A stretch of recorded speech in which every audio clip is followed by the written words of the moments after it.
In this lab, we are going to learn how to deploy a WordPress application on Google Kubernetes Engine. I hope you all know what WordPress is. It's a PHP-based application that helps to develop a blogging website. Before Docker containers, in traditional environment, WordPress used to be installed by downloading a zip file from the official website of WordPress, followed by extracting that zipped file and then placing them in somewhere within the web server. But now we have Docker. Everything is Dockerized, even the whole operating system is Dockerized. So why not WordPress? Now, a Docker image of WordPress is also available in Docker Hub. We will deploy that Docker image in a Kubernetes cluster of Google Kubernetes Engine.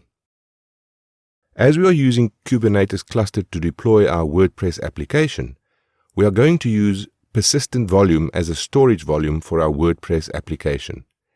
Therefore, all the data are stored locally on GCP's persistent disk instead of within the container itself. We need attached persistent disk with our application to make sure our data persists throughout the life cycle of the application, even though the pods get recreated.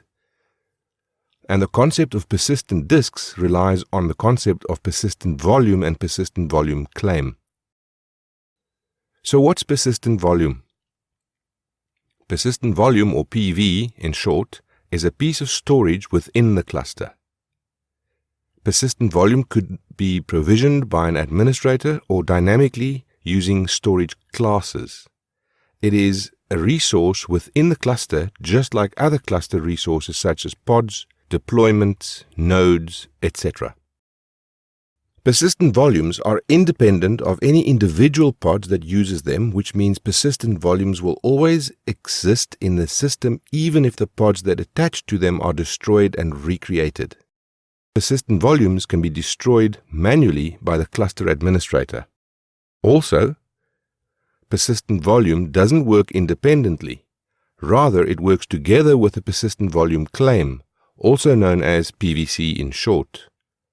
A PVC is a request for storage of a certain storage class by a user that can be fulfilled by a persistent volume.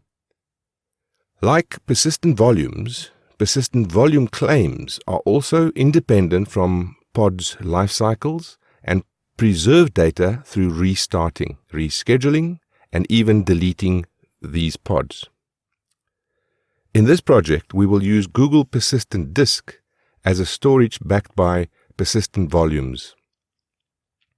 Whenever a persistent volume gets created by the cluster administration or dynamically, Google Persistent Disk will also get created and attached to that persistent volume.